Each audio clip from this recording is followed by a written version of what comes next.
Okay. Good morning, everyone. Welcome to the Technical Standards Working Group. My name is Scott Nevins. I'm an analyst here with the Department of Public Service, and we're here this morning to discuss all things EV tech related. So before we jump into it, I'm just going to give a few housekeeping items for the WebEx participation info. So we can jump to the next slide. So all participants should have been muted upon entering the meeting, and we would ask that you only unmute yourself when speaking. During the presentations today, participants may submit questions via the chat feature. We will address these questions later in the session and then open it up for comments, questions, and feedback. We also note that the presentations that will be given today will be available on the Department of Public Services Document and Matter Management System on the public website in case 18-E-0138. And before diving into the agenda, Zerai, I will turn it over to you for any opening remarks. Thank you, Scott, and good morning, everyone.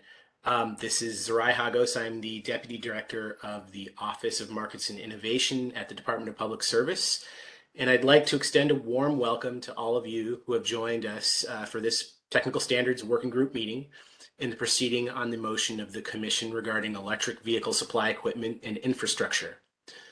The purpose of this working group is to develop recommendations to the Commission regarding technical standards that should be made requirements for our EV programs, including recommendations during the EV Make Ready program's midpoint review, which is set to begin later this fall. The scope of this working group was expanded in the July 2020 order approving the managed charging programs to also develop metering standards for EVSE and telematics systems that are used in the managed charging programs. Today's discussion, however, is focused primarily on the standards for public charging stations in the EV Make Ready program. Your engagement in this process is critical to ensuring the investments we're making in public charging infrastructure across the state provide the greatest benefits and the best possible experience for our drivers. With that goal in mind, I'd like to invite participants in today's meeting to actively participate in the discussions. I'd like to extend a big thanks to today's presenters, who include Chris King from Siemens, Vincent Wheel from Ioteca, Tan Nguyen from the Vehicle Grid Integration Council, Jim Willis from the New York State Department of Agriculture and Markets, and Scott Nevins, who you just heard from the Department of Public Service. I'd now like to turn the meeting back over to Scott to begin the formal presentations. Thank you, Zerai. So just going over a quick agenda for the meeting today, we're going to open it up with a presentation from staff from the Department of Public Service. After that, we're going to hear from Jim Willis from the New York State Department of Agriculture and Markets. Subsequent to that, we will go through the stakeholder presentations and then open it up for question and answer and further discussion, and end with a wrap up and next steps. So I will give a very brief review of the Make Ready order and how we got here today. So the Make Ready order was adopted by the New York Public Service Commission back in July of 2020. It authorized slightly over $700 million to help build out an EV charging network in New York State to help support 850,000 zero-emission vehicles by 2025. To accomplish this, a mixture of level 2 and DC fast chargers will be deployed throughout the state. The midpoint review for this program formally begins in October of this year, as the program ends at the end of 2025. The Make Ready order established this technical standards working group to help evaluate all the various technical standards that should be included in the program requirements. At the time the Make Ready program was first implemented, stakeholders already had supplied comments on the staff white paper expressing interest and support for various technical standards, but did caution against specific requirements at the start of the program. The Commission agreed with this and declined to adopt specific standards given the need for more experience with them. Now, moving forward, last month in July, the Commission approved the utilities managed charging programs, which are designed to incent customers to charge their vehicles during off-peak hours. As part of that order, the Commission also tasked this working group with evaluating various methods and establishing metering standards for alternative metering technologies, such as the onboard telematic systems in vehicles and network chargers. They specified 3 phases to this process, including establishing the eligibility criteria, and then measuring and evaluating the reliability and accuracy of those devices on the eligible list, culminating with it submitting a comprehensive filing to the Commission for their approval by October 1st, 2024. During this process, the Commission noted that this working group should consider standards that are being evaluated or approved in other states around the country or at the federal level. So I will just give a very, very brief high-level overview of some of what's going on in other states around the country, just to illustrate the point that New York is certainly not the only state that is grappling with these complex EV tech-related issues. In California, they recently adopted plug type and communication standards, as well as authorized EVSE for sub-metering purposes, which will be important as we move forward in developing and implementing managed charging programs. In Maryland, regulations are being formulated based on Handbook 44 for utility-owned EVSE, and we will discuss Handbook 44 in a subsequent presentation in much greater detail. So gloss over that for now. In Connecticut, network chargers and telematics are authorized for certain billing functions. In Minnesota, the embedded metering in chargers is being allowed for certain EVSE. And Massachusetts is taking another look at alternatives to demand charges, similar to what we are doing in New York. Now, jumping into the questions posed in the notice with the meeting, we wanted to give a little bit more context around them and what we're trying to get out as answers for them. So the first question deals with establishing standards, again, for telematics and EVSE to engage an EV load and establishing the necessary attributes for these products that would give us confidence that that EV load is being measured accurately. This would involve determining what a testing process would look for evaluating telematics and EVSE, and also determining what the state of the market is for these products today. As mentioned, the managed charging order was explicit in directing this working group to evaluate these alternative metering and the associated criteria. It's important to know the current landscape of where we are today and where we're going in the next 3 years. The 3-year outlook coincides with the term length of the Make Ready program. And these technologies will be important, as mentioned, especially for the managed charging programs. Next slide, please. The second statement in the notice dealt with the DPS staff recommendation to adopt Open Charge Point Protocol, and ISO 15118 for EVSE. I'll briefly go over those two protocols and also OpenADR, which we also evaluated. So as many of you I'm sure know, OCPP is an open source protocol that allows for EV charging stations and EV charging networks to communicate with one another. ISO 15118 is sometimes referred to as plug and charge. It automatically allows for the EV to identify itself to the charging station and specifies the communication between the EV and EVSE on charge and discharge, payments, cybersecurity, and privacy. OpenADR, or Open Automated Demand Response, is a non-proprietary and open standard that allows a utility or the ISO to communicate demand response signals to customers. Next slide, please. So staff believes that adopting OCPP and ISO 15118 would simplify the charging transactions for customers and, importantly, reduce the risk of stranded assets.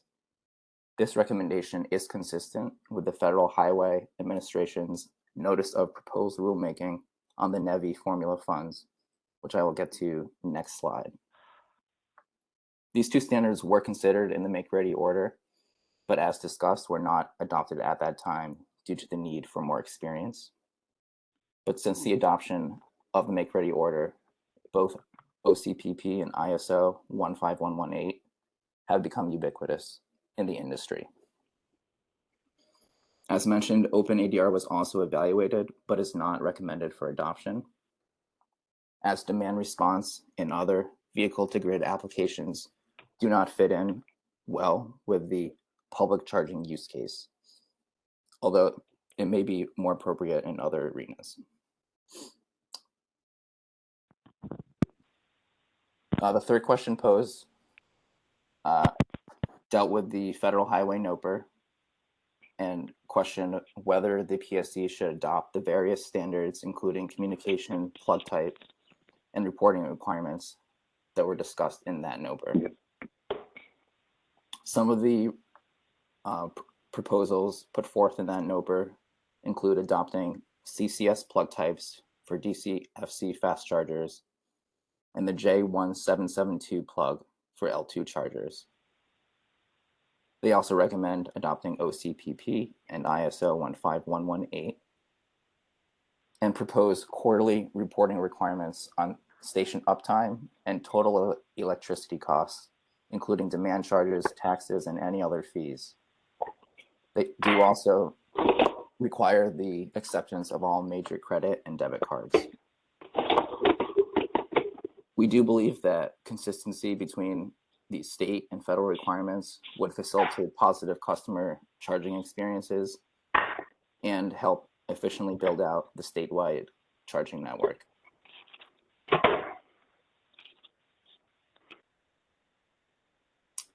The fourth question in the notice specifically dealt with the requirement in the make-ready order for the utilities to provide 15-minute active interval data in their annual reports. In this past year's annual report, the utilities noted that the EVSE were not well equipped to report on this level of granularity. And so we are seeking comment and information on whether this requirement, as is currently specified in the order, is able to be currently met. And if not, is this ability expected to be available within the next 3 years? And really questioning on what obstacles are there to collecting this level of granularity of data? Is it more a technical capabilities issue? Is it a time-intensive process? Or are there other factors that hinder the ability to get this level of data? The last question in the notice dealt with establishing potential credit card reader standards and minimum uptime requirements to reduce the likelihood of people not being able to charge their vehicle with a credit card or debit card. The make-ready order did require 24-hour access to credit and debit card readers. We note that credit and debit card readers are ubiquitous for all forms of payment, for all types of transactions. The federal highway NOPR would require accepting all major credit and debit cards, and we do believe that lack of a diversity in payment options will negatively impact the driver experience. So that is all I have for now. At this point, I will throw it over to Jim Willis from the Department of Agriculture and Markets.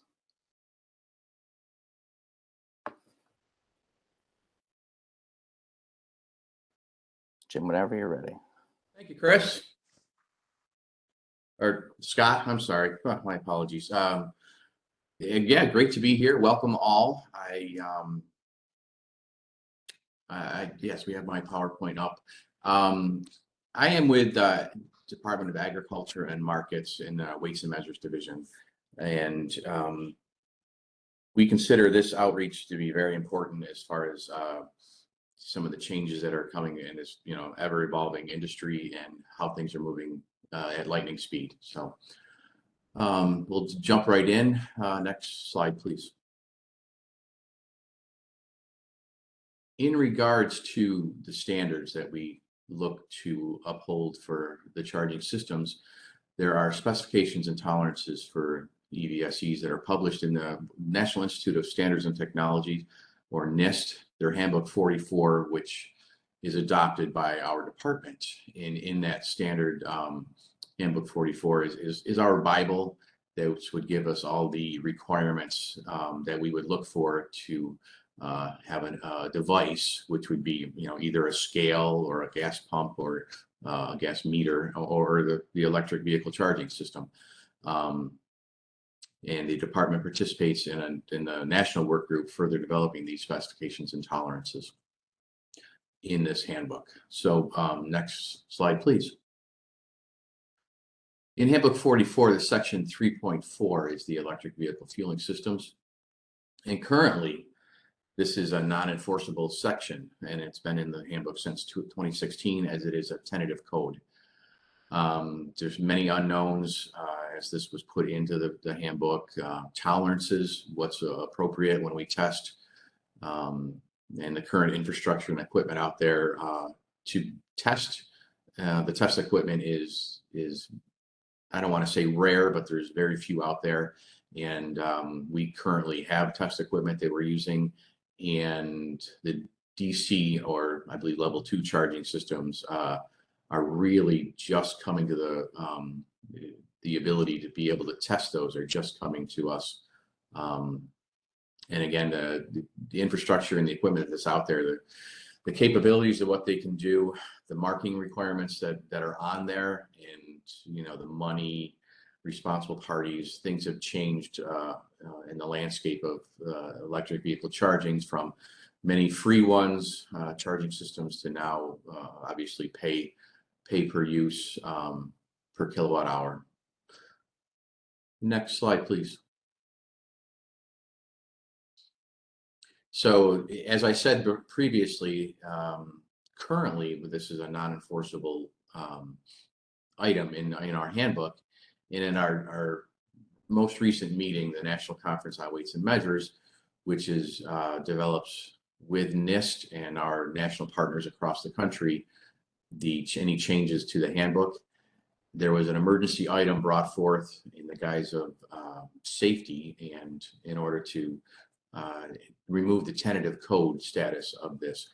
It would allow enforcement by regulatory officials and really level the playing field, so everybody is really pushed and guided to include the same markings, sell the electricity by the kilowatt hour, along with meeting the tolerances if they were going to be tested. So again, this was brought before the conference last month in Tacoma. And next slide, please. And in the handbook, there are different sections, and this was actually voted on and passed. So it removed the tentative status. So when The 2023 handbook is published and comes to fruition in January 1, 2023. These portions of the handbook, the EVSE, will be enforceable. And there's a little bit we have to do here in New York State in order to truly be enforceable. But the changes that went into effect was a couple minor housekeeping changes were the specifications, and these are just the burger dots that are from the handbook. They removed the megajoules from the handbook, so it's the kilowatt hour that would be sold by, I believe the industry all said that nobody uses the megajoules and it would be kilowatt hour. As far as the infrastructure, the readouts, the smallest unit was laid out to be, and then these were increased for the AC systems down to a 0.001 kilowatt hours. The DC systems shall not exceed the 0.001 kilowatt hours. And the value of the kilowatt hour shall be expressed only as a decimal submultiple of 1 that satisfies both A and B. Really kind of, I don't know the necessity of that, but it was driven by California, and this was adopted as well. Next slide, please. In the specifications, indication of delivery, and this is quoted right from the change that was made, the EVSE shall automatically show on its face the initial zero condition and the quantity delivered up to the capacity of the indicated elements. And the caveat was put in there for the DC, which again, the DC testing that is really very rare out there right now and not available as far as the equipment. We have the equipment and we're still trying to work through some bugs to be able to test our DC chargers that are out there. But these DC EVSEs are exempt from this requirement until January 1, 2028. And again, this is going into the handbook January 1 of next year, 2023. Next slide, please. The accuracy testing for DC systems, the load test. In order to test the DC systems, we prescribed the load test of not less than 85% and the not greater than 10%. That we would call it a full load test for the 85% and the not greater than 10%. We call it a low load test. And again, for the DC systems, these are exempt from this requirement until January 1, 2028. This is in order to allow testing and to remove the tentative code from the handbook. This was to give industry time and regulators time to catch up and make sure that these are actually appropriate, any of the tolerances, which we will be on the next slide, please. Thank you. And as far as the tolerances go, these EVS load test tolerance shall be the acceptance and maintenance tolerance of 1% and 2%. These are the same whether it's an AC charging system or a DC charging system, except the DC charging systems are exempt until January 1, 2028 again. I fully expect a Form 15, which is the form used to change any of the handbook items. I fully expect some changes to be put in that may up this date for the DC charging systems. I believe that there are some manufacturers that believe that they can meet this tolerances and that they should be incorporated sooner than January 1, 2028, but that's yet to be seen. But as of now, this is what we can look at. It's in the handbook. Next slide, thank you. And to recap all the time frame on this, the National Conference on Weights and Measures was in Tacoma last month in July, and this was passed, the changes I just went over, which will be printed and enforceable in the 2023 edition of NIST Handbook 44. You know, in New York State here, and this Handbook 44 is adopted by a specific year, and I will have to put forth a regulation change that will update our version of Handbook 44 to include the 2023 version, which will allow us then to take into account these EVSE changes that went into effect. Next slide.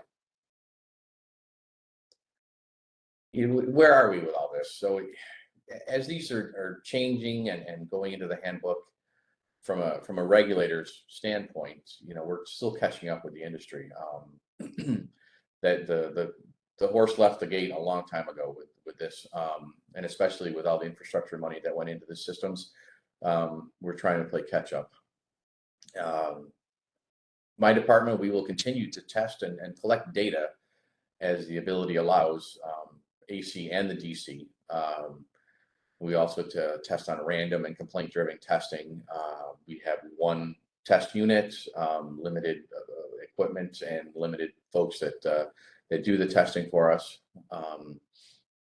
And going forward, we can and may exercise enforcement discretion when non-compliant issues are found. I have found that communication is vital to compliance. I would reach out to any industry, any device owners where issues arise, and to make them accurate, make them comply with the handbook as far as are the marking requirements and anything else that is in there. Next slide, please. So again, what we're doing now is we have tested, and that number needs to be updated. It's well over 300 now for the AC units, and the DC units. Again, we're still working through some bugs, and we will be testing DC as soon as we get an upgraded software edition of our test standard. Next slide, please. Also, with method of sale, as many of you know and have seen, charging installations selling by time were prevalent a few years ago. They have mostly changed, and we've seen mostly all kilowatt hour sales by kilowatt hour now. That is the only way that it should be sold, and that will be enforced as soon as applicable with the handbook adoption. We're looking to promote and improve transparency by enforcing the proper signage. Many labels and signage on EVSEs are not up to snuff, and I think that those will changes and labels will go on there as soon as the handbook becomes permanent and most of the industry comes in line with that. Next, please. What we will be testing, we're looking to test anything that's open to the public, and they charge a fee per unit of energy. That's the kilowatt hour. Anything that's free is obviously not a weights and measures issue. So we wouldn't be looking at those, and anything on public property we would not be going into to look at. Next slide, please. I'm sorry, any private property we wouldn't be going into. Yes, like I said, the not to be tested. If it's free or private property, and anything other situation become a pilot will be determined at that point. But next slide, please. The other thing I want to bring to the attention of the group is the what's called the National Type Evaluation Program, the NTEP. Easiest way to describe that would be any scale that goes into your deli scale that sells any meat. These devices are approved by the National Type Evaluation Program. They're put through stringent testing to ensure accuracy, to ensure that they are of quality, that they hold up to high temperatures, low temperatures, routine and excessive use, and they would be considered legal for trade. Now, currently, there are no states, and these would all be done at state laboratories. There are no states performing the National Type Evaluation Program evaluations on EVSEs. In order for these to be considered legal for trade, they should, or most of them should have legal for trade status. The only state that is currently doing this is California. And next slide, please. And California's Type Evaluation Program, their CTEP, has begun evaluating EVSEs. I anticipate recognizing California's CTEP program in order to ensure that those are accurate from the manufacturer and that they have all the signage that we are looking for. Next slide, please. Complaints from our department standpoint, we will look into complaints from any public or any user, whether the measurement accuracy is correct, any marking requirements, the price computations if they don't compute, and the method of sale by energy. Method of sale by time is just not something that is allowed, and it's something that is very difficult to make comparisons between, whether should I charge here or should I charge at another location. There's no value comparison that you can make if one is selling by time and one is selling by energy. Next, please. And that's really where I'll wrap up. I'm possibly have questions, but of course, willing to hear anything. And if I don't have an answer, I certainly will look and get back to the group.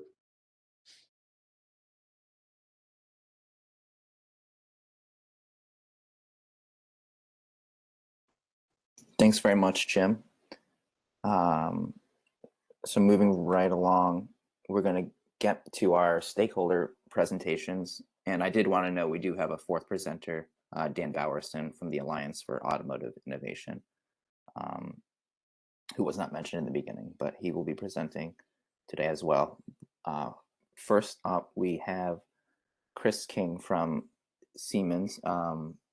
Chris, are you on the line?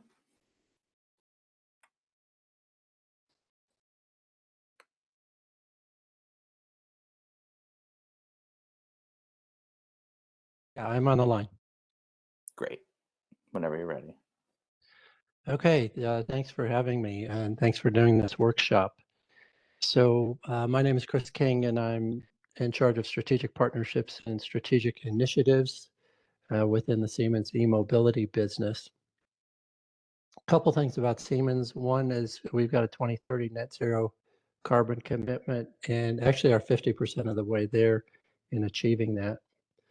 Another thing I want to mention is a project that we're doing with NYSERDA and Con Ed, which is to do sub-metering of EVSEs at residential premises using a standard utility AMI meter, which solves some of the issues around sub-metering and it actually ends up being a lower cost solution. I can talk about that if people have questions about that, but I wanted to bring that to people's attention. We have about 20 customers with those devices installed, and we're collecting data right now.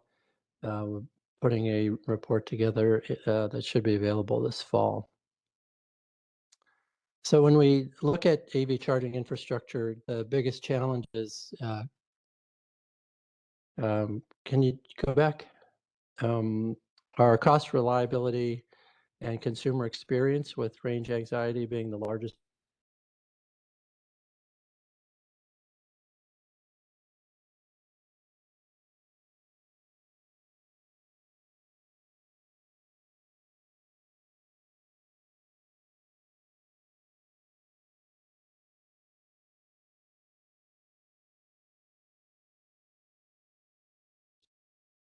Charging equipment and vehicles.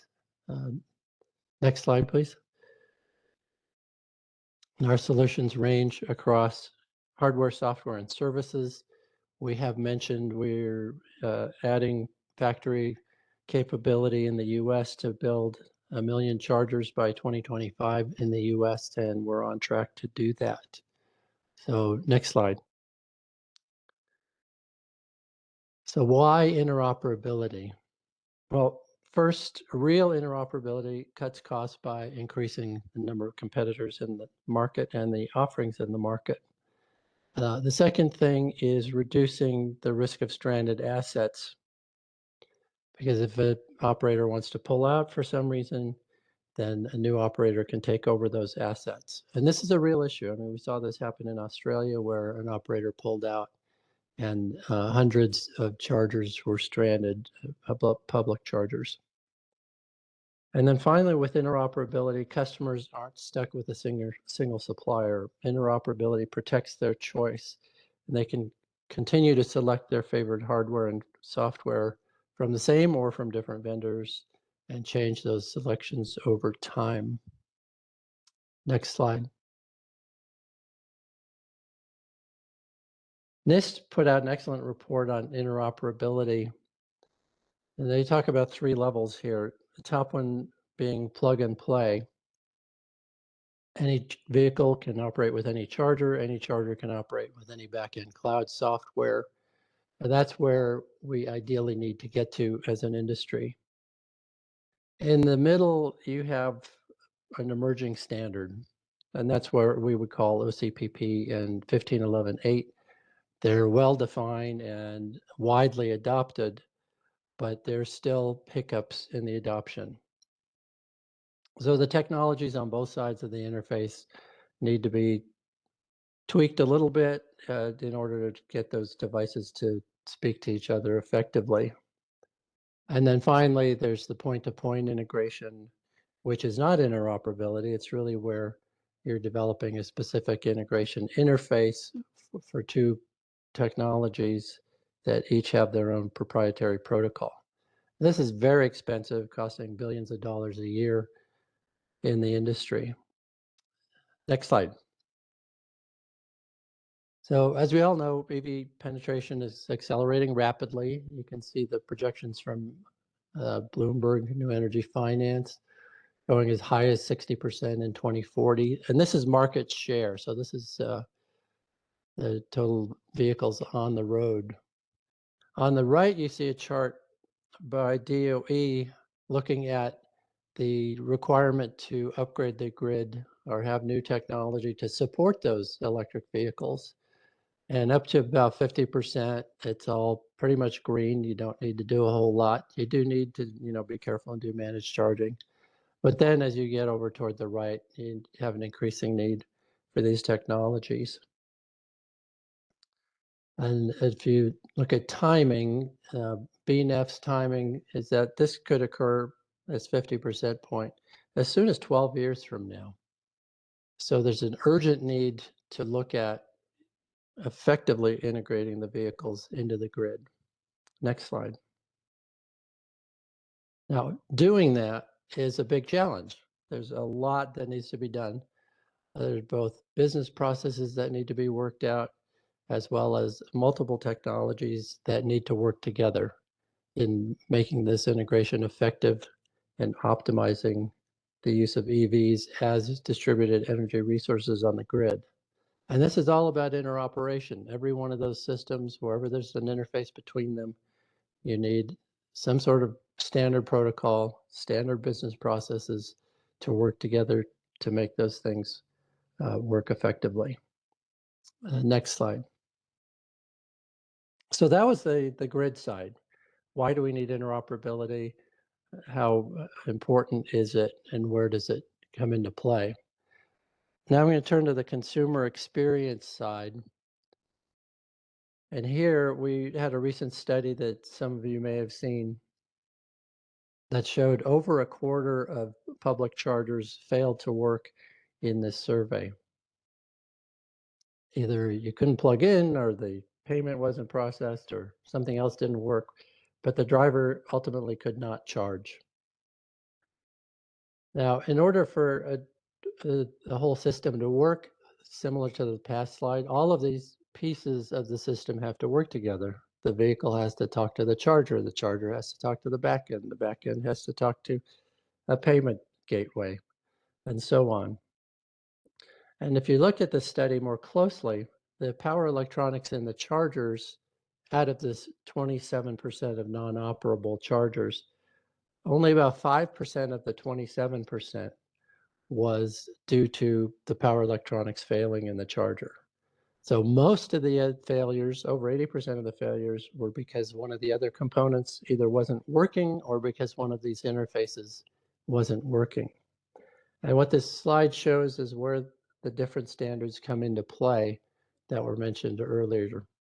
So you see where OCPP comes in, OCPI, which wasn't mentioned earlier, but is a standard for backend clouds to talk to each other, OpenADR, and then 15.11.8.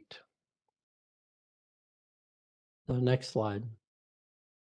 So how do we get this working? How do we get that reliability up? Well, we get all those interfaces working is one of the parts of the solution. And of course, each of the elements has to work on its own. But the other issue that we have is these walled gardens or these closed interfaces, which are highlighted here with the red circles. It's a very common business model among EVSPs is that they use a proprietary communications between their chargers and their backend clouds. So if you buy their chargers and service and you want to change, say you want to change to a different cloud provider in 5 years, you can't do that with the charger. You have to replace the charger. Another issue is the payment. You have to sign up with that particular EVSP as a member of their network in order to use them for payment. So credit card payments is part of the solution to that problem. Another part of the solution that actually costs less is having the networks work together through roaming, so that I sign up with network A, I go to a charger owned by network B, I pay network B, and B forwards the payment over to network A and completes the transaction that way. So this is very common in Europe and very effective. So business models is another issue to work through, and having these standards in place addresses these barriers. Next slide. It was mentioned earlier that these standards are being widely adopted, and here's some actual numbers showing the number of manufacturers that have adopted these, as well as EVSPs. It also shows that there's still a number of proprietary ones out there.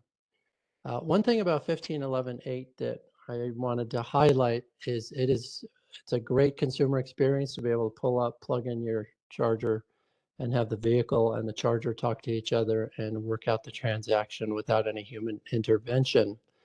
One thing we need to be careful about, though, is maintaining customer choice in that situation, because that could be implemented in such a way that the customer is forced to use the vehicle app in order to do that. But it's important that we keep the market open and allow consumers to choose other app providers. It could be the EVSP, it could even be somebody else in order to do the transaction. So that's just a caveat with 15.11.8. The other point there, 15.11.8 is emerging in terms of implementation. Those where it says manufacturers have 15.11.8, in some cases it's hardware only and the software will be added later. Some of the details of the software implementations, such as how you handle PKI certificates for cybersecurity, also are being worked out. So we encourage just being deliberate in the timing of that requirement. And then next slide. This is just a quick illustration in my final slide showing how you can have an open interface that can protect that customer choice of payment provider with a 15.11.8 system. In this case, by having a telematics open interface called OVGIP, which is, we're not advocating this, just showing it as one option that's out there. So with that, I thank you for the opportunity to present, and we'd be happy to answer any questions.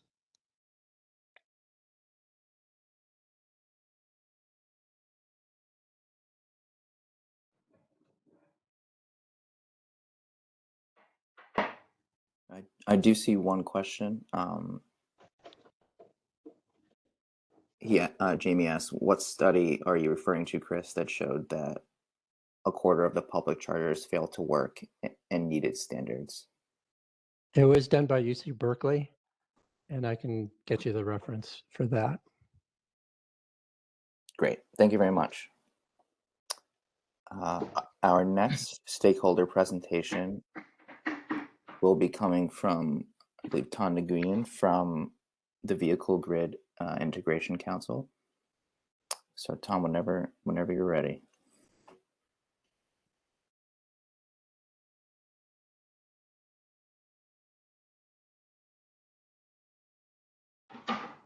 there. This is Ed Burgess with BGIC. I think Tan's on the line, but Tan, I think as we talked about it, I'll go through the presentation and then Tan will be on also for any questions, if that makes sense. Great. Sounds good. Great. All right. Thanks, everybody. Good morning. My name is Ed Burgess. I'm the director of the Vehicle Grid Integration Council. I want to thank the department for this opportunity to participate in this workshop and share some of our perspective on some critical emerging issues in the realm of EVs and BGI. Next slide, please. First, a little bit about BGIC. We're a membership-based trade association who is committed to advancing the role of EVs as a strategic grid resource and thereby enhancing the value proposition for EVs and their customers. We do this through education and outreach, key policy forums like this. And as you can see, our membership includes many of the large vehicle OEMs, as well as EV charging equipment and service providers. Next slide, please. At VGIC, we view VGI as a spectrum ranging from very simple peak managed charging incentives all the way up to more advanced vehicle to building and vehicle to grid applications and everything in between. And this illustrates kind of what's captured in that broad umbrella we view as VGI. Next slide, please.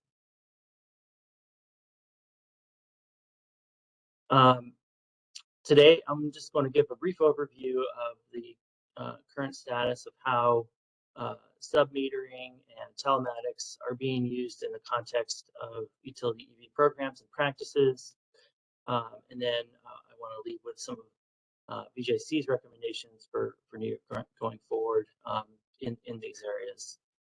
And we have also submitted formal comments to some of the questions that were the department had posed earlier, that was discussed earlier. Next slide, please. Thanks.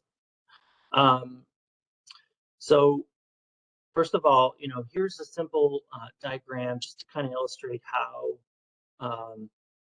sub-metering might be used. And on the left, you can see that sub-metered EV charging data is collected by the EVSE or the electric vehicle itself, and then that can be used for two potential options. One being for direct billing purposes. For example, if somebody's on an EV time of use rate or some specific EV charging rate, that data can be used to apply towards directly for billing purposes and often in the form of a subtractive billing regime. And then the second option would be for the data to be used for some type of a managed charging program or measuring the performance of the charging, for example, through some type of a demand response program. And so that would be used to calculate the performance of the vehicle or the charger in that. Go to the next slide, please.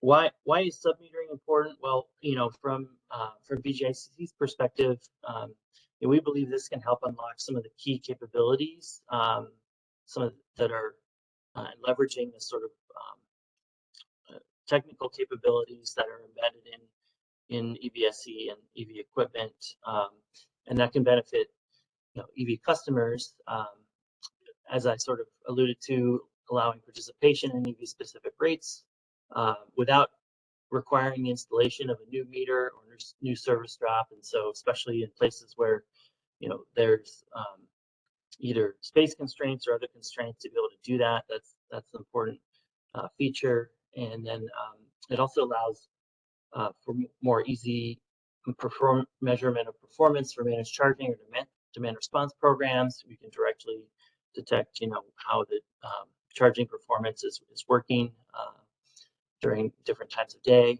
And then finally, using this also helps to unlock the ability for vehicle-to-X equipment, so either providing on-site backup power or customer bill management using EVs, and they can do this, even while on an EV-specific rate. Again, not requiring a separate meter to do so. So in this way, the EV load is commingled with the customer's on-site load. Enabling these VDEX, sorry, if you could just pause on that slide. Enabling these applications can help to lower charging costs, and also help to promote more efficient use of the grid and savings for all ratepayers. So the possible ways to provide submetering are through networked EVSEs, but also through vehicle telematics. And I'll first wanted to touch on if you go to the next slide. There was an important decision that was made just a couple weeks ago in California, where the PUC set a new standard protocol for submetering that each of the utilities are required to follow. And to our knowledge, this is the first such protocol adopted in the U.S. It has a number of key features that I wanted to highlight. The purpose of this is intended for subtractive billing of EV load. It is at this point limited to EVSE, so no onboard telematics yet.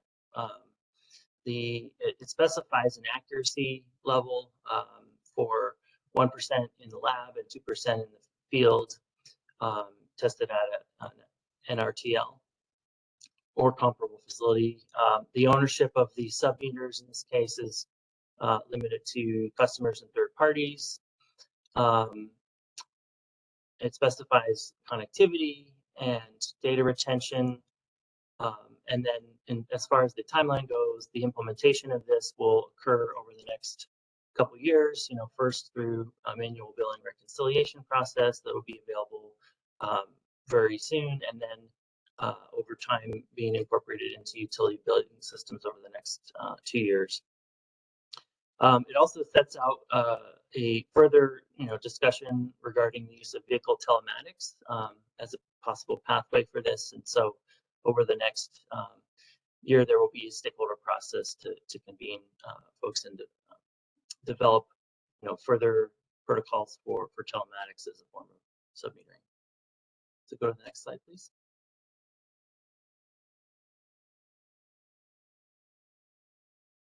Just to switch gears to talk briefly about telematics, this of course refers to the ability for EVs to leverage their onboard telematics capability to directly provide data collection and managed charging services. There are a number of telematics programs and pilots emerging around the country, as you can see on the screen.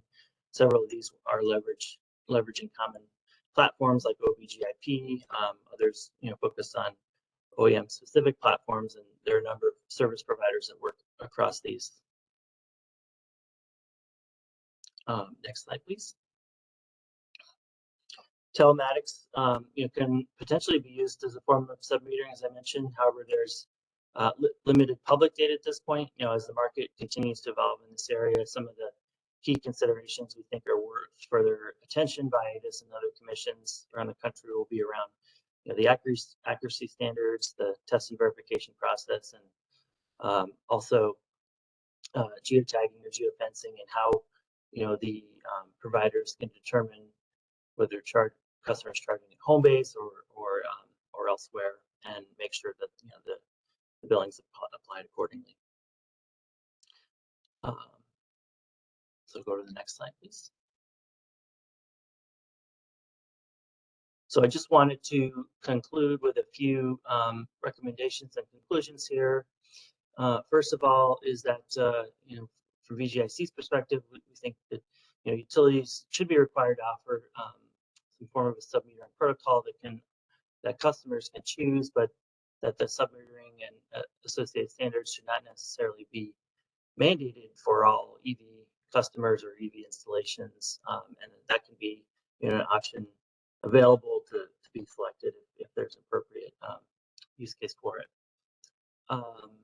Second, the we believe that at least in the case of EVSE, sub-metering protocols, can and should be adopted at this point in time, and it would be helpful. And what we would advocate for is to try to align these protocols as much as possible with other jurisdictions. That's helpful to the industry, who's making products for, the U.S. market, and not, 50 different states. And so, some alignment there is always appreciated. Finally, as I mentioned, telematics-based sub-metering capabilities, do exist, but they may require some additional stakeholder work to develop, the appropriate protocols if used for billing purposes. For programmatic uses, we think this should be less of a concern. I think just generally programmatic uses for sub-metering, regardless of whether it's EVSE or telematics-based, can be adopted more quickly and provide, a way to implement managed charging services. And I think with that, that takes us to the final slide. And I want to, again, thank the department for the invitation, and we appreciate the chance to be here, and happy to answer any questions or participate in the discussion.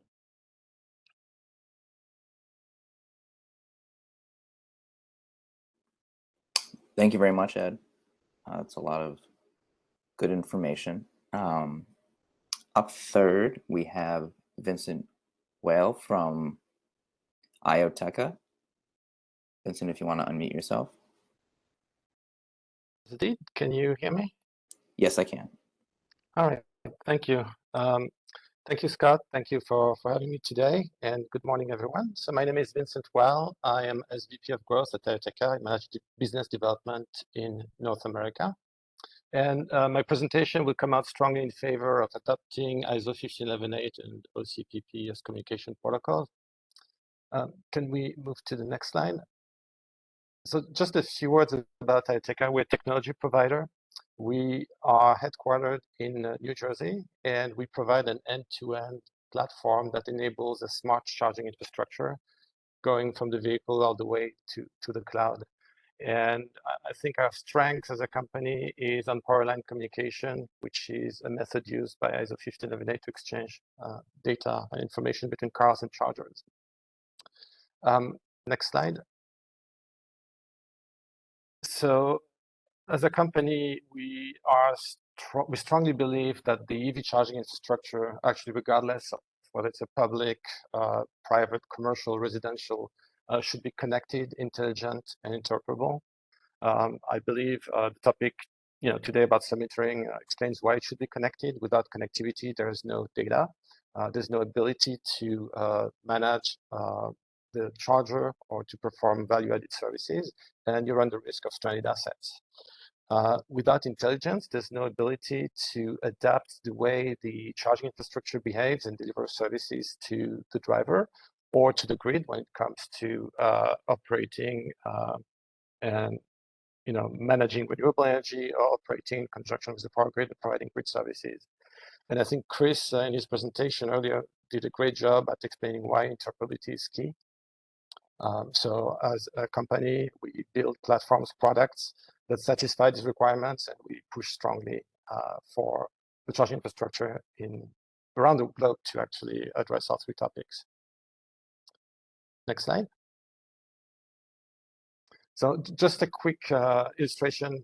When I talked about platform earlier, as a company, we provide modules that sit in electric vehicles. We provide modules that sit in chargers. We provide complete chargers. We provide testing tools that test interoperability between cars and EVSEs. And we do have cloud services that are designed to manage the infrastructure, so provide telco-grade device management to make sure that this infrastructure stays up and running for 10 years or more. We provide energy and load management services because we believe that the charging infrastructure has a key role to play in providing grid services, reliability, stability, capacity. And we also interface with a number of third-party systems, including certificates for plug and charge, including energy service providers, etc. That's just a quick idea of where we're playing and kind of why we are encouraging these communication protocols. Next slide. So our position is mimics the one that Chris presented earlier. You have different actors in the ecosystems, different devices or different service providers, starting from the car, the charger, sometimes an on-site edge controller, or other companies that manage the infrastructure, manage the service, manage the mobility, or provide grid services. Without communication standards, we cannot have interoperability. So as a company, we are a strong proponent of ISO 15118, which manages communications between the EV and the EVSE. OCPP, which manages communication between the EVSE and a central server, which is charge point operator. We will note that the latest OCPP standard establishes the notion of a local gateway, so you can have multiple chargers connecting to a centralized controller on premise and then connecting to an OCPP provider. We will add that OCPP does a good job in terms of managing the driver experience, managing payment, managing the device.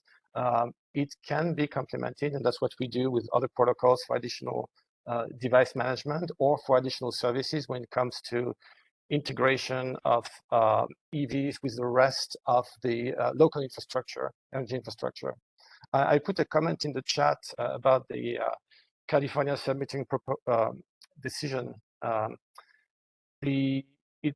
People that have solar battery storage and are currently net energy metering customers are excluded from submetering because right now, from just collecting data from a charger, you don't have the ability to say whether this the energy is coming from the grid, from local storage, or from a PV, or if it was from the grid stored in a battery and then used later. So chargers don't have the ability. This is something that IoTech has designed in an edge energy controller where we keep track of what energy source is actually used to charge the vehicle.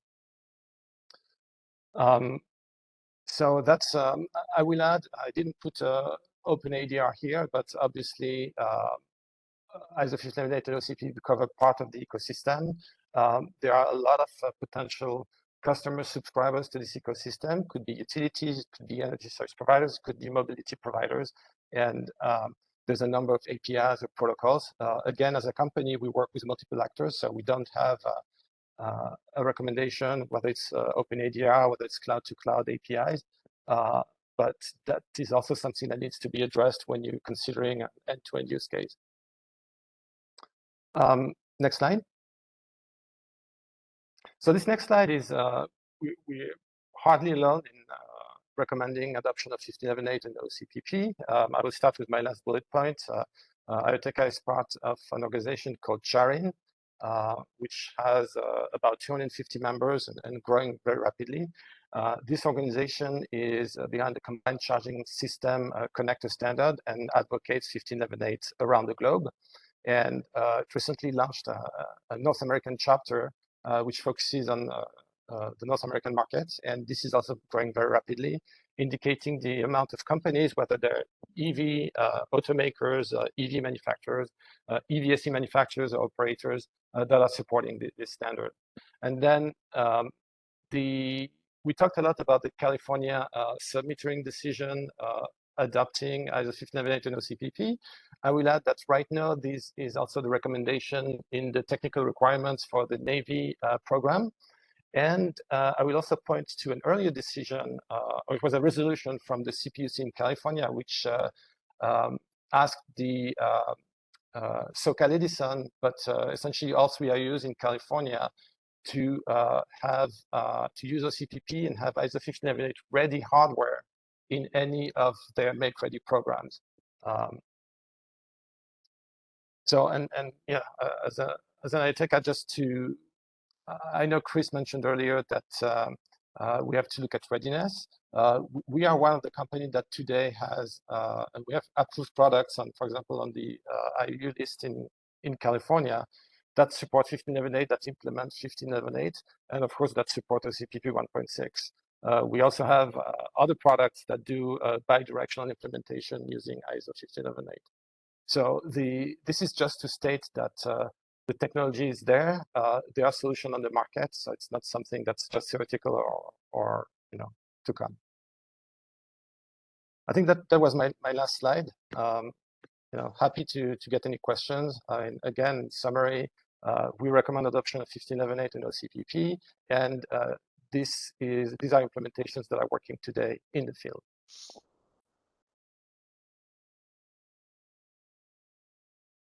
Great. Thank you very much for that presentation.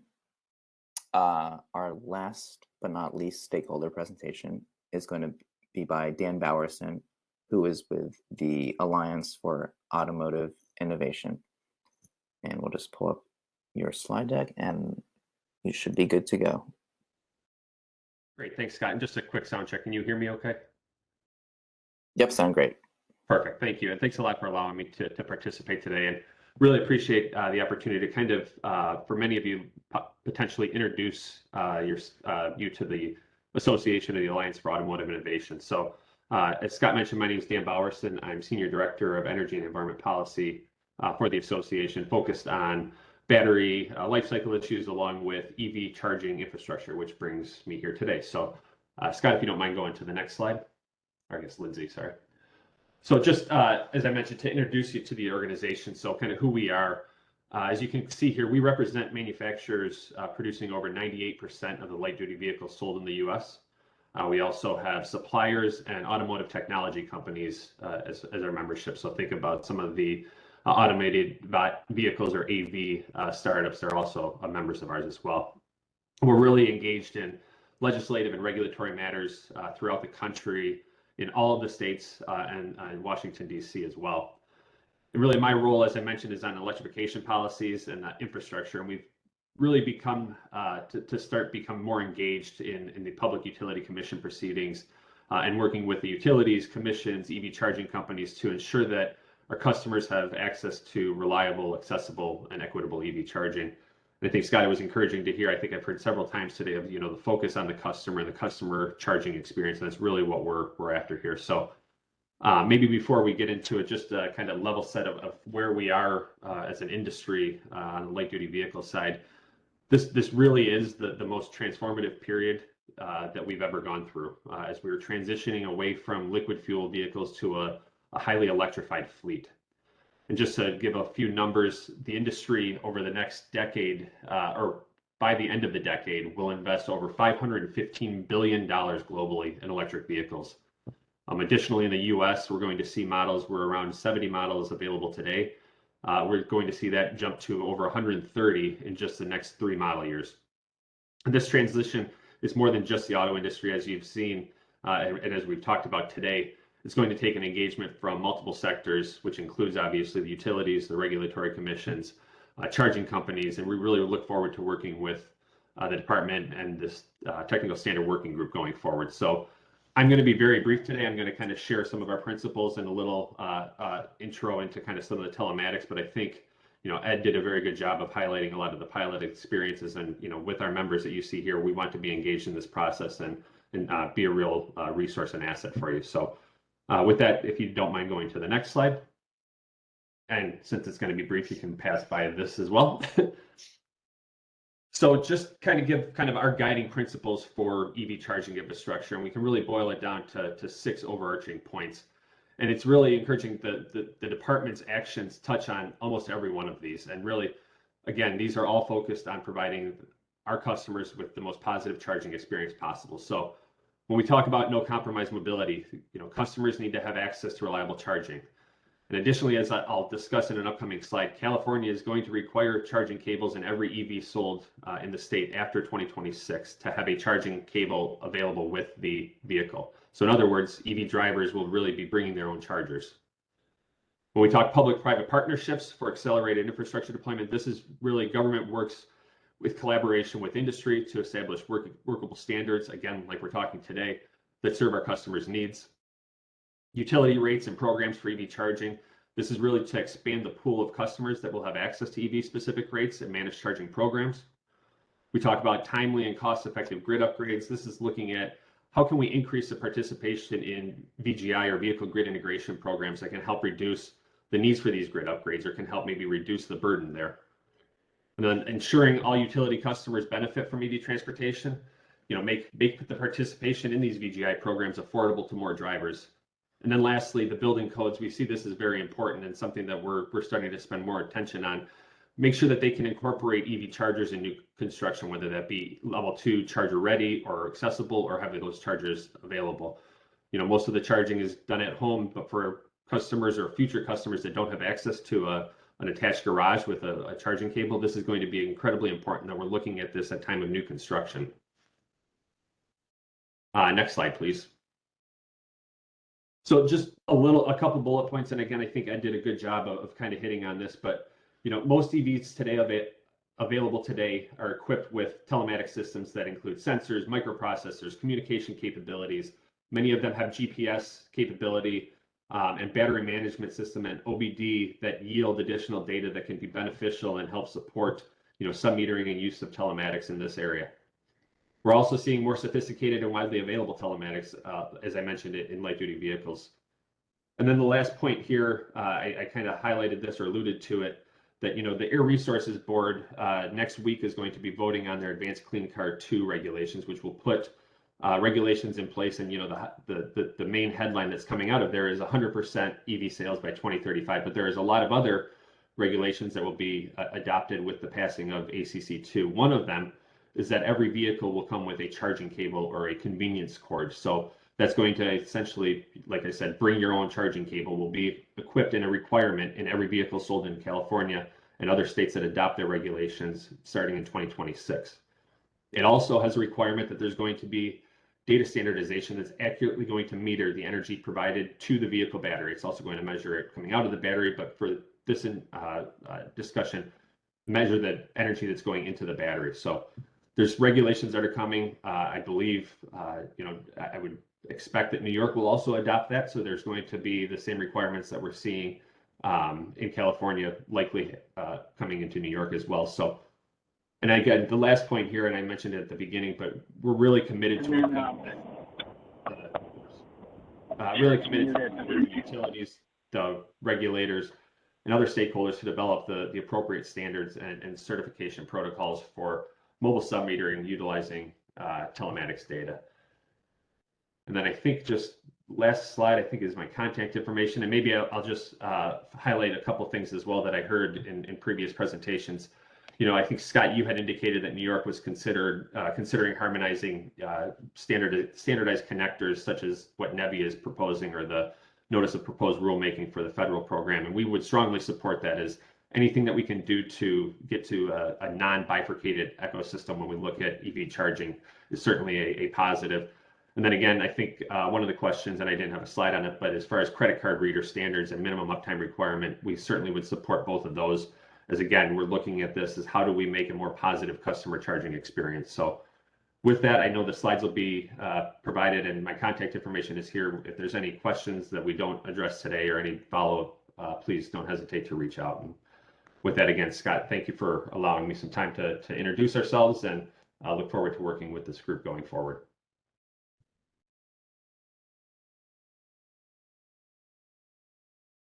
Great. Thank you very much. And thank you to all of our presenters for providing their insight. I do see one question in the chat, whether the presentations will be available to the participants or a recording of the call. Yes, that is our target, to post the presentations from today on DMM along with the recording. So at this time, we're going to open it up to question and answer. Oh, I do see one more in the chat. Will written comments in response to notice be publicly available? That is also our intent. I was going to reach out to those that have submitted written comments and just confirm with them whether or not they were okay with posting them publicly. I know some of them did indicate, when they sent them, that they're okay with that, but I wanted to confirm with everyone that has sent them that they're okay with that. But yes, that is the goal.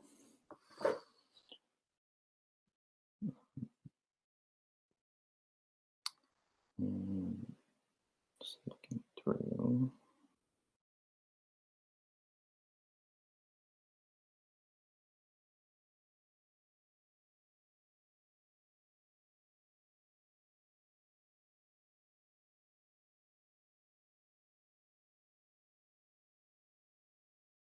Okay, I see one comment from Chris from National Grid. He says, great presentations. I wanted to ask for thoughts on any differences in standards that can or should apply to public/commercial charging and those that apply to residential charging. The managed charging order for the programs in the New York PSC that were just approved are mostly for residential customers at this time. So I'm not sure if anyone has some experience in that and would be able to give a response. Well, this is Zerai Hagos from the Department of Public Service, and I think the commission has provided specific direction regarding what it expects from this working group for the different use cases. So for the charging stations that are funded through the EV Make Ready program, so public charging stations, workplace and multi-unit dwelling charging stations. This working group, I think that's really been the primary focus of the standards we've been discussing today is should future applicants to that program be subject to eligibility requirements that include the protocols and standards that we presented earlier. Separately, as Scott mentioned, the July 2022 managed charging order gives this tech standards working group some specific direction regarding metering standards that need to be developed for the equipment that is eligible for those programs. And so there is a dividing line. They could be considering some of the same standards, of course, but we really are going to be considering them separately or in separate processes within this working group.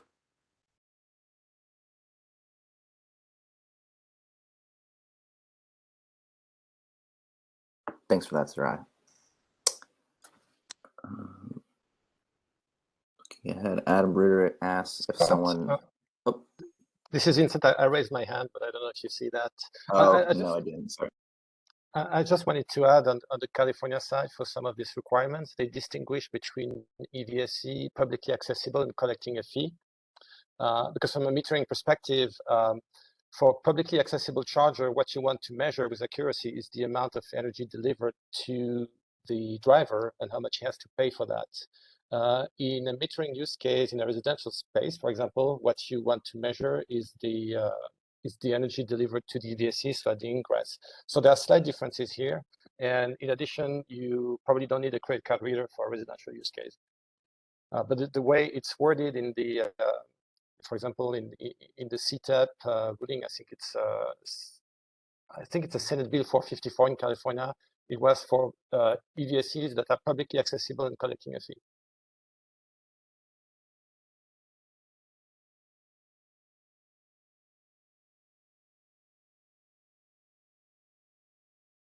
Great, thanks very much. Adam Ruder asked if someone would be able to speak to whether there are methods to confirm or and test whether a particular EVSE is OCPP or ISO 15118 compliant.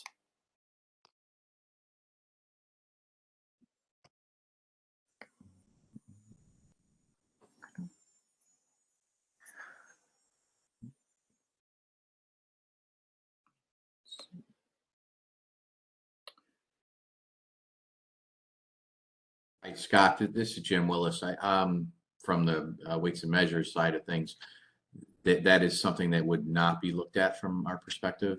Simply the requirements in Handbook 44 and the tolerance testing that we would do for amount delivered. Probably doesn't answer the question completely, but from our perspective. Thanks. Yeah, I'm mostly this is Adam. I'm mostly interested in trying to understand if we make that a requirement of a program, um, whether that's the Make Ready program or another state program. Um, how do we confirm that uh, that someone is in compliance with that? And it may not be at the individual station level that we would go out and check that, but if we are entering into a contract with someone to to purchase charging stations or to allow them to participate in a program with a particular model of charging station. Is there a way other than just it saying on a spec sheet that yes, it's compliant, that we would know that, or that we would be able to that someone would be able to prove to us that yes, indeed, it is ISO 15118 compliant, for instance.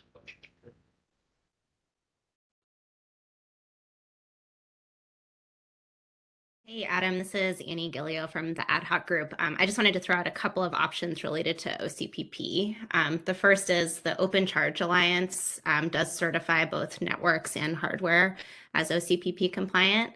I don't think that list is fully complete in terms of what could potentially be certified, though. We're also working with a client, Switch, a network operator, with a project with a major utility in the Midwest where they are linking a bunch of different hardware to their network to make sure that all of that kind of hardware from across a variety of manufacturers will indeed operate on the same network. So just another example there.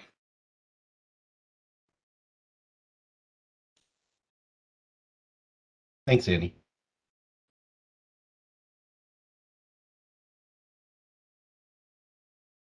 I imagine that there will be similar things emerging on the ISO side as well as that progresses.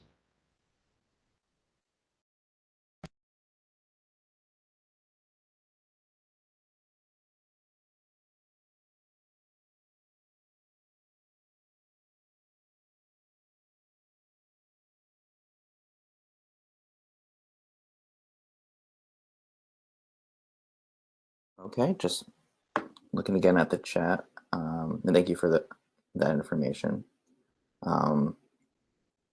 Steve from Nuve asks or states that the California submetering protocol requires Wi-Fi or cellular communication for networked EVSE, and asks if this is at all in conflict with ISO 15118, which is a power line carrier standard.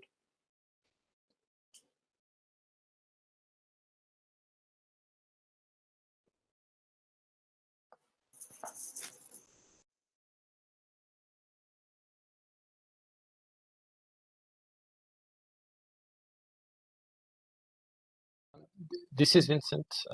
Again, from Tech, I can take a crack at answering.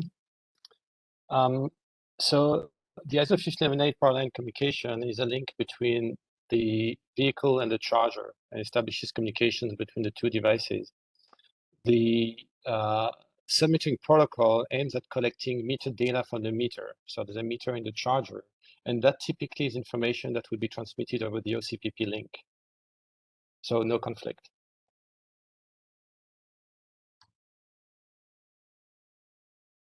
So maybe to simplify, ISO 15118 goes over the charging cord, so the cable that connects the vehicle to the charger, and the EVSE metering information, so the charger metering information, would go over whatever network connectivity to a charge point operator through the AMI infrastructure, as Chris mentioned, is available to connect to network the charger.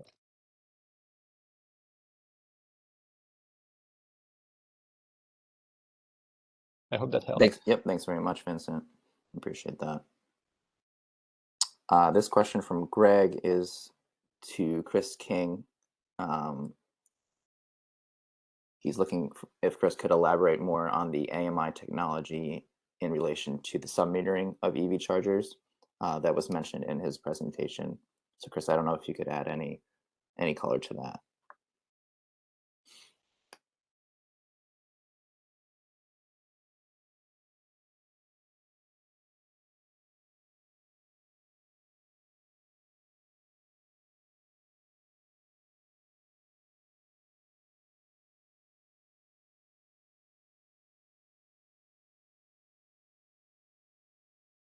Okay, he may not be on the line at this point.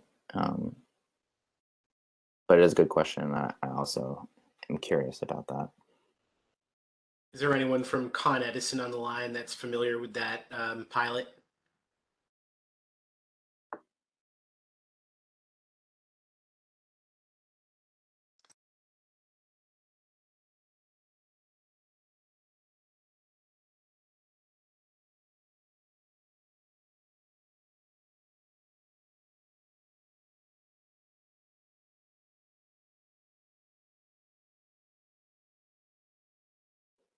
Well, Scott, I mean, I know we're going to have to reconvene Yeah. pretty frequently regarding the managed charging programs and the metering topic. And so that should be, I think we should have a presentation that goes through that, that specific program in the next meeting. Yep, that sounds like a good plan. Hey guys, this is Joe Morelli from Con Edison. Can you just repeat that question for Con Ed? I had some road work going on outside and I missed the question. I want to see if I can answer it for you. Sure. The question was directed to Chris King from Siemens. They were asking if he could elaborate on the AMI technology in relation to the sub-metering of EV chargers that was mentioned in his presentation. Gotcha. Okay, thank you.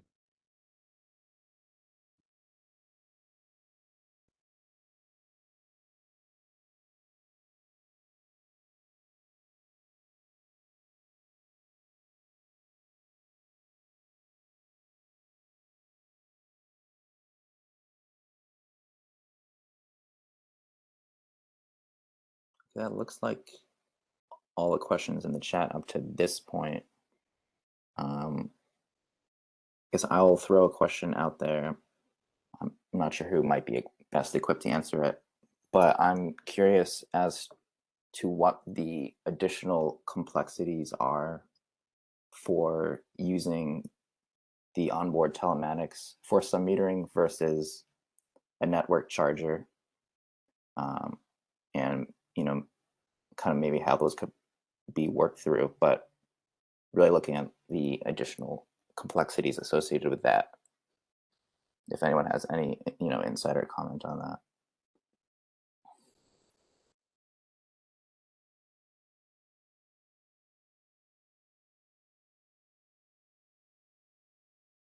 This is Ed Burgess from BGIC.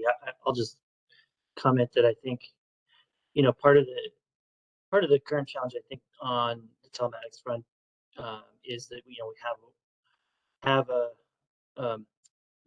quite a bit of variation, as my understanding, across the different OEMs in terms of what capabilities can be provided through the telematics and the sort of data quality and so forth. And at this point in time, there's not a lot of public data on sort of what that looks like. And so I think as we move forward here, getting some more information that can be brought to light about, what that picture looks like. And we have a lot of good work that's already been done on the EVSE front and that, in terms of studies and looking at, the accuracy standards and that sort of thing. And so, and I think that, we'll get there with telematics, but it's maybe going to require just a little bit more work to do. And so, yeah, that's just a little bit of perspective on that.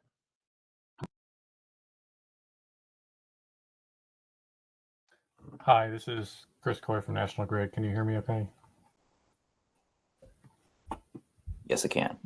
Okay, I'll just build upon what Ed said, and I'm excited to see some of the California summary that he presented included some future actions on standards for this, which I think is good and needed, and hopefully the AAI members can engage in that as well. I think that'll be great.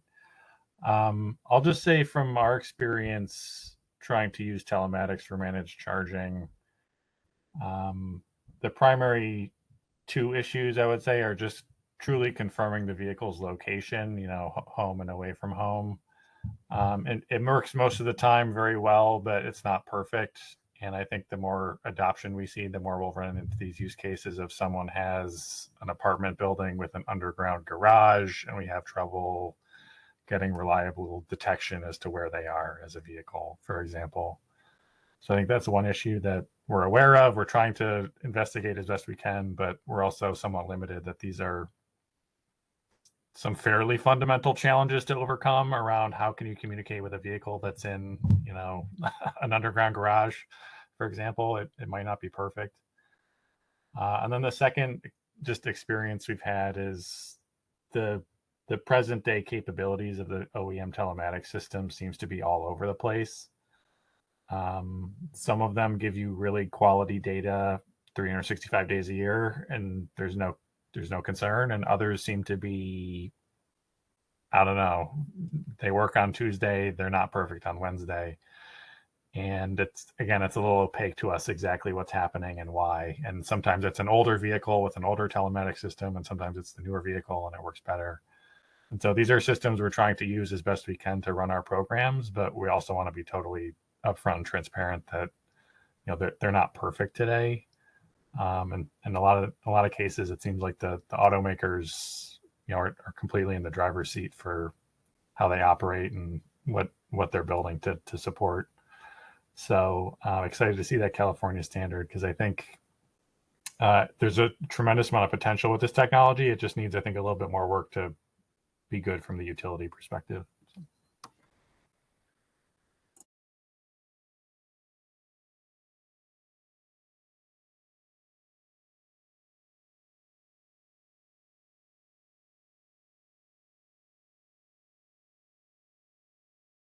Thanks for that, Chris. We do have a new question in the chat asking what are some of the cybersecurity concerns with plug and charge, and for any details on the concerns and possible resolutions. If someone might be able to provide any insight on that.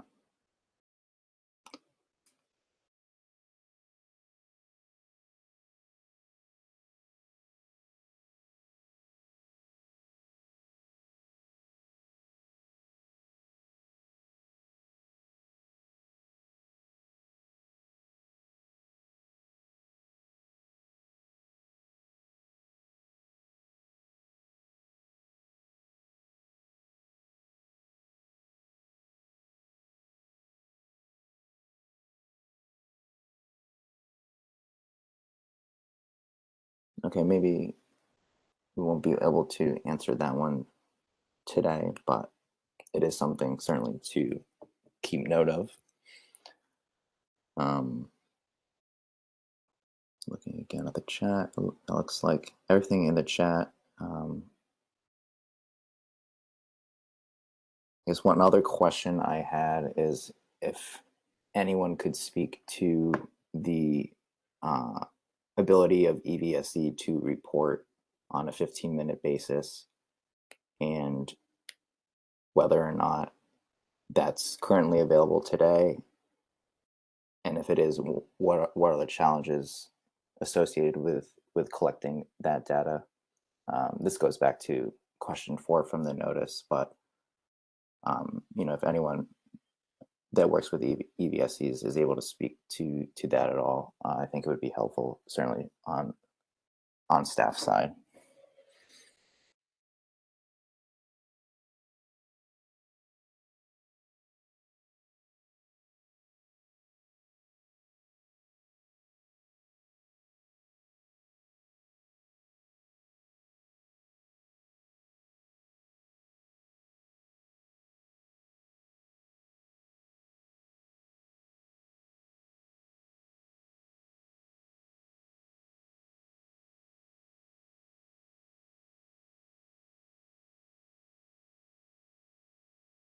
Scott, this is Vincent again. Since we're providing an EVSE platform and a white label product, I just want to point out that we have a use case where we're providing telemetry information every second, and it's actually a school bus V2G project.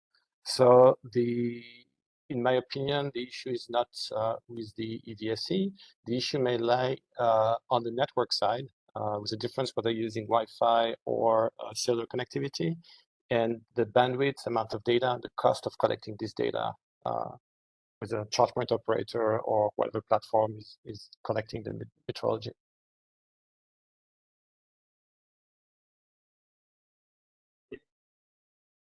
This is Ed. Just one maybe clarification that might be important on this is whether the department's interested in, data in 15-minute intervals being provided, or if it's data transmitted, in 15-minute intervals. I think, as was just mentioned, there may be limitations on sort of bandwidth and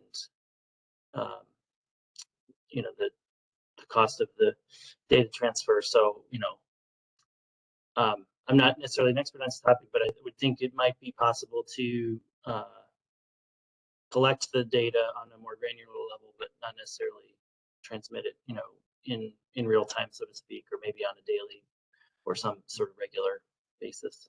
If that makes sense. Yes, thank you, and I mean, that's very helpful.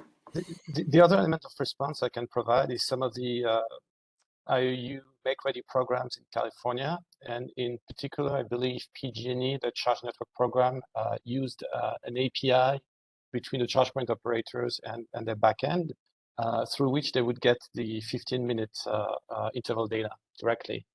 I know SCE had a monthly reporting of 15-minute interval data, I think over an Excel spreadsheet initially.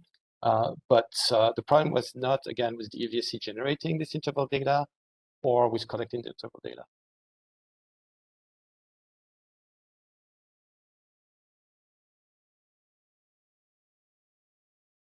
Great, thank you very much, Vincent. So that does look like the end of the questions in the chat. So I'm thinking we can shift back over to the DPS presentation just to wrap up and go over next steps. So first, I wanted to give a plug for the Customer Experience Working Group, which is scheduled to meet on Tuesday, August 23rd from 6 to 7:30 p.m. The meeting notice and information for this meeting is available on DMM, and this meeting will primarily look at the EV driver experience related to public charging and discussion around that, and have this inform us going into our midpoint review. So we'll go to the next slide. Here's a pretty high level timeline of next steps. So obviously today we're at the Tech Standards Working Group, and we have the Customer Experience Working Group on Tuesday. And we will be, using information learned through those and through written comments as we start our midpoint review formally in October of this year, where staff will put together a white paper with recommendations to the Commission for presentation in January of 2023, at which point that white paper will be SAPA'd and be available for public comment. And we anticipate some sort of Commission action, which we're calling Make Ready 2.0, in the May/June 2023 timeframe. And with that, if you do think of any further questions, please contact the EVSE mailbox. I would like to thank everyone for attending, and a special thank you to our presenters today. This is certainly not going to be the last Tech Standards Working Group. There's a lot more work to do, so I'm sure we'll see a lot of you back here, and we look forward to that. And I will again throw it over to you, Zerai, if you had any closing remarks. No, I'd just like to echo your thanks. I thought the presentations were excellent today, and we really benefited from some of the subject matter experts who took the time to participate and not only present but respond to questions. I'm very much looking forward to continuing these meetings into the midpoint review. And separately for developing the metering standards for the managed charging programs. They're both just critical issues that the commission needs working groups like this and experts from the industry to engage in. So this was a really fruitful discussion and meeting today, and I'm really looking forward to what we can accomplish together. So thanks, everyone. Have a wonderful day. Yes, thank you all.